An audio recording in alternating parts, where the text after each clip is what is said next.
श्री स्वामी समर्थ सर्वांना. आज आपण आपल्या लाडक्या बाप्पा यांचे गणपती स्तोत्राच्या नियमित पठणामुळे काय फायदे होतात ते बघूया. गणपती स्तोत्र नियमित पठण केल्याने मनाला शांती मिळते, तुमच्यापासून सर्व वाईट शक्ती दूर राहतात, तुमचे जीवन निरोगी, श्रीमंत आणि समृद्ध बनवते. चला तर मग सुरू करूया. श्री गणपती स्तोत्र. श्री गणेशाय नमः. नारद उवाच. प्रणम्य शिरसा देवं गौरीपुत्रं विनायकं भक्तावासं स्मरे नित्यं आयुर्कामार्थसिद्धये.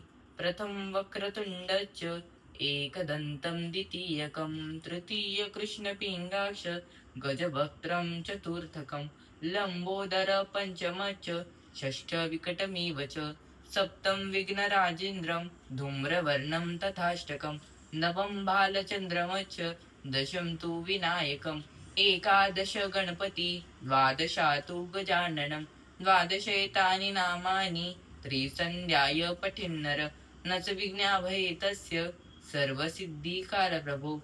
विद्यार्थी लभते विद्या, धनार्थी लभते धनं, पुत्रार्थी लभते पुत्रान्, मोक्षार्थी लभते गती.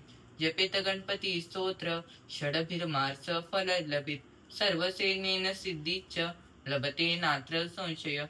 अष्टभ्य ब्राह्मणेच्च लिखित्वा य समर्पयेत् तस्य विद्या भवे सर्वा गणेशस्य प्रसादत. इति श्री नारद पुराणे संकटनाशने श्री गणपती स्तोत्र संपूर्णम्.